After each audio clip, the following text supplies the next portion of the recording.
Dan ini satu rahasia juga, jangan bawa ajudan kalau menjalankan misi khusus. Itu yang bocorkan. Sopir jangan, sopir, ajudan, sahabat jangan, jalan sendiri. Kami jalan sendiri naik taksi, ajudan ikut. Ini bahaya, enggak. Menteri enggak, menteri dengan aku rakyat biasa hari Minggu, aku jalan, cek, ketemu yang impor. Aku tanya, you impor ya? Iya. Pak Menteri, Pak, iya Pak. Oke. Dengan siapa sendiri? Terus kenapa impor? Padahal ini musim panen nih. Oh Pak, ini karena izinnya sudah selesai, Bapak tidak bisa. Terus pastikan bagi-bagi. Apa Pak Menteri mau? Iyalah, masa enggak? Bagi-bagi. Masa enggak mau? Aku ini kan tim sukses, mau juga dong. Bapak kan tegas kalau di media. Iya, itu di publik. Kalau kita berdua tidak ada yang tahu. Ya, bagianku ada nggak? Oh ada Pak. Ya, yuk.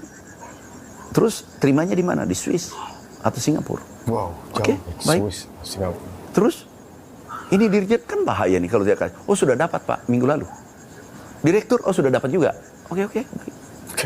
Berarti saya nanti aku kirim siapa? Anak Pak. Wah anak saya santri di Gontor. Nggak bisa. Masa santri pergi terima uang itu? Di Swiss. Saya dikasih kalau 5 apa 10% waktu itu. Oke. Nggak masalah. Terus dapat berapa ini? Ini. Oke. Kebongkar semua. Sudah. Aku melanggar sih. Aku rekam. Melanggar. Aku salaman. Oke. Aku pulang. Nanti ya aku kirim orang untuk terima jatah saya. Pulang, aku panggil sekjen. Oke guys, assalamualaikum warahmatullahi wabarakatuh. Kembali lagi di channel Gambas LJ. Ini ada video sangat kondang guys, sangat galak juga guys, juga penuh edukasi, inspirasi dari Pak Mentan kita, Pak Amran Sulaiman guys. Ini apa ya, melakukan penyelidikan khusus atau penyelidikan pribadi guys tentang apa ya, mafia pupuk guys. Ini sangat keren guys, tanpa ajudan, tanpa apa-apa, MLB sendiri guys, menelusuri. Kita gas hasilnya guys. Wow, keren. Karena di dalam satu acara VIP, undang-undang VIP datang dan sudah siap-siap makan, kemudian Anda mengajak bertukar tempat dengan supir-supir yang makan di kantin. Oke. Jadi semua tamu Anda yang VIP atau orang-orang yang bersama Anda makan di kantin, sementara supir-supir dan orang-orang lain makan di ruang VIP. Itu pernah Anda lakukan ya? Itu pernah. Ada seorang gubernur. Kami kunjungan. Pertama menteri. Kunjungan gubernur, ada bupati. Kami jalan. Aku lihat dari jauh. VIP karena kami menteri baru nih. Dan jujur mungkin tidak nikmat rasanya di dalam tuh, karena menteri baru kan lidah saya lidah kampung. Ini makanannya bagus. Keren. Aku lihat, aku tanya Pak Gubernur, pernah nggak hidupnya susah? Oh pernah. Pernah nggak makan di kaki lima? Oh pernah. Baik. Bupati, aku tanya juga, gimana? Pernah nggak makan di tempat yang kaki lima? Jawabnya agak ragu-ragu, berarti mungkin nggak pernah. Pak Gubernur, kita coba ya. Makanan 30 tahun yang lalu, 20 tahun yang lalu. Oh ya boleh. Tapi beliau nggak bayangkan ini tempatnya sopir-sopir, ajudan dan seterusnya. Nah ini tukar nasib. Saya bilang sopir, ajudan masuk VIP semua. Gubernur, bupati, kepala dinas, dirjen di sini. Tapi jangan ada yang masuk di dalam. Baru kita lihat dari jauh. Dinikmati betul itu makanan. Karena kita kan sudah biasa. Itu kecil, tapi bagaimana membahagiakan orang. Jadi pesan moralnya apa ini? Pesan moralnya bahwa kita ini semua sama. Guys. Yang kedua adalah, kalau persoalan makanan, jangan membedakan status sosial. Kita ini sama, dimanapun. Jangan dibedakan. Siapa sih kita ini? Banyak yang tetap menganggap Anda orang baik, tegas, ya. Anda sudah berkecukupan dan tidak serakah dalam hidup dengan nilai-nilai yang Anda sampaikan tadi ya. Serakah ini keren. Tapi banyak juga yang ragu bahwa Anda akan mampu mengatasi mafia impor. Karena problematika kita adalah menghadapi mafia impor pangan tentu ya, karena ini domain Anda.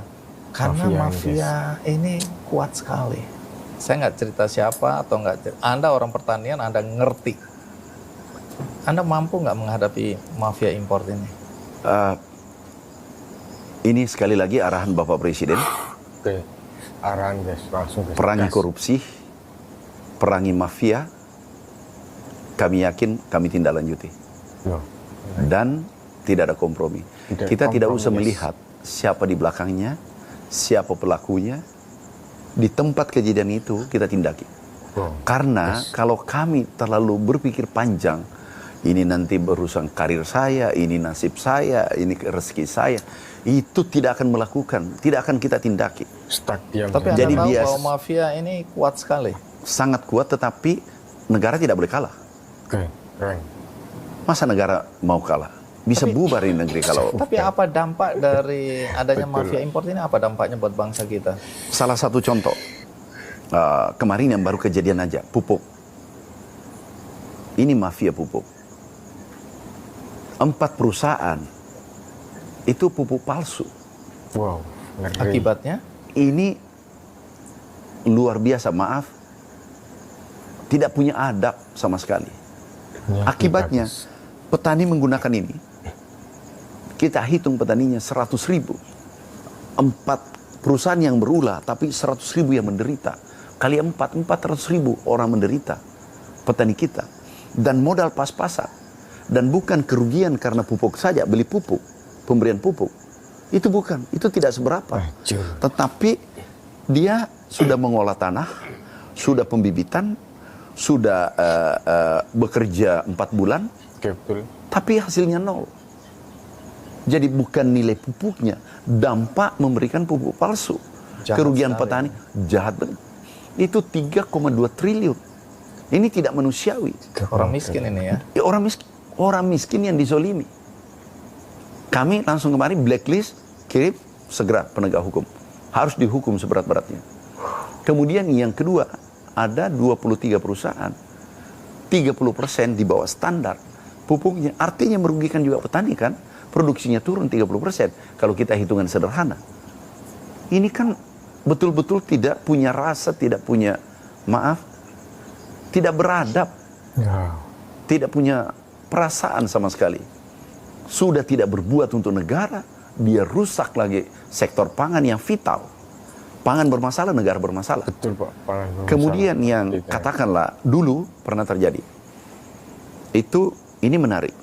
Kami lagi produksi. Ini kalau pangan yang impor ya. Kami lagi produksi jagung waktu itu. Lagi peak season. Puncak. Panen puncak. Tiba-tiba impor masuk. Itu nilainya 6 triliun. Kami langsung cek di Surabaya waktu itu. Kami ketemu Dirjen. Pak Dirjen, kenapa ada impor? Pak, biasanya begitu. Tahu nggak? Kamu membunuh rakyat Indonesia. Petani jagung kita, katakanlah 10 juta atau 20 juta petani, ini langsung bangkrut seketika. Karena harga 3.000 kita tetapkan 3.000, turun menjadi 1.000. Bisa bayangkan kita kalkulasi kemarin, kerugian petani kita itu bisa 40 triliun. 40 triliun kerugian orang sulit, orang susah. Akhirnya aku panggil Dirjen. Dirjen, Pak ini sesuai prosedur. Enggak, lebih tinggi itu kemanusiaan. Lebih tinggi itu kesejahteraan. Ini siapa yang buat aturan?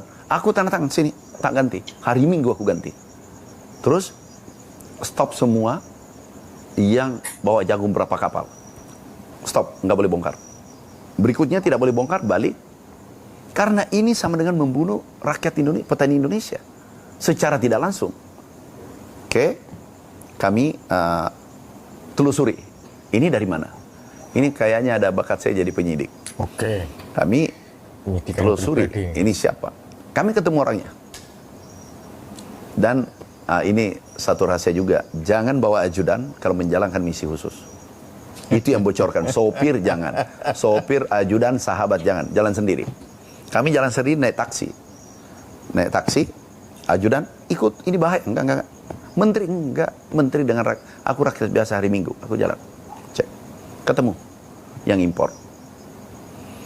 Aku tanya, you impor ya? Iya. Pak Menteri Pak, iya Pak. Oke. Dengan siapa sendiri? Terus kenapa impor? Padahal ini musim panen nih. Oh anu Pak, ini karena izinnya sudah selesai, Bapak tidak bisa. Terus pastikan bagi-bagi. Apa Pak Menteri mau? Iyalah, masa enggak? Bagi-bagi. Masa enggak mau? Aku ini kan tim sukses, mau juga dong. Bapak kan tegas kalau di media dia. Iya, itu di publik. Kalau kita berdua tidak ada yang tahu. Ya, bagianku ada nggak? Oh ada Pak. Ya, yuk. Terus terimanya di mana? Di Swiss atau Singapura? Wow, Oke, baik. Swiss, Singapura. Terus ini dirjen kan bahaya nih kalau dia kasih. Oh sudah dapat Pak minggu lalu. Direktur, oh sudah dapat juga. Oke. Berarti saya nanti aku kirim siapa? Anak Pak. Oh anak saya santri di Gontor. Nggak bisa. Masa santri pergi terima uang itu? Di Swiss. Saya dikasih kalau 5 apa 10% waktu itu. Oke. Nggak masalah. Terus dapat berapa ini? Ini. Oke. Kebongkar semua. Sudah. Aku melanggar sih. Aku rekam. Melanggar. Aku salaman. Oke. Aku pulang. Nanti ya aku kirim orang untuk terima jatah saya. Pulang. Aku panggil sekjen. Pak Sekjen sini. Keras. Apa? 1, 2, 3 ini. Ini pecat. Ini dimutasi. Ambil ujung timur dengan ujung barat. Yang dari barat pindahkan ke timur, yang dari timur pindahkan ke barat. Ini. Nah, jadi. Oh nggak bisa Pak. Harus ada peringatan 1, lisan 1, lisan 2, lisan 3. Peringatan 1, peringatan 2, peringatan 3. Panjang. Saya sudah berhenti menteri, nggak selesai. Aku bilang, gini aja. Udah, ini gaya baru. Oke, baru. Oke, ikuti. Wah, anu Pak, ini nanti dituntut. Nggak apa-apa dituntut. Itu urusan belakangan. Ini rakyat. Aku lebih pilih dituntut di dunia daripada dituntut di akhirat ini. Wow, petani jagung. Pak, mentan kita guys. Wow, Iya Pak, alhamdulillah. sudah guys. nggak usah parap. Buatkan aja, aku tanda tangan. Pemberhentiannya, mutasinya. Sudah tanda tangan. Oke, Pak Sekjen ambil. Terus, saya tidak parap, nggak apa-apa Pak. Kamu menyusul. Kamu nanti, you menyusul. Saya berhentikan. Oh, kalau begitu aku parap aja Pak. Nah, parap. Udah parap, pulang. Keberatan. Yang mutasi ini yang sering demo di sini, pejabat, komandannya. Datang, masuk, singkat cerita, kenapa? Pak, aku kok tiba-tiba diberhentikan, aku berhentikan dia. Berhentikan. Ini tidak benar, ini arogan ini. Oh iya, terus mau diangkat kembali? Iya, aku angkat lagi. Tanda tangan. Nih ya, ini perpisahan kita, jangan menyesal kalau kamu saya kirim ke neraka. Ya, Wow. kasih ya. Kasih. Kirim penjara. Maksudnya, dengar, kamu sudah ambil uang 25 juta. Minggu depan kamu mau terima 1 miliar. Ya. Termasuk bosmu dan kamu gengmu semua. Maksudnya Pak, dengar suaranya orang yang beri kamu uang. Pak, dia robek. Pak, ini sudahlah Pak, ikhlas saya dipecat, yang penting saya tidak di penjara. Anak istriku gimana?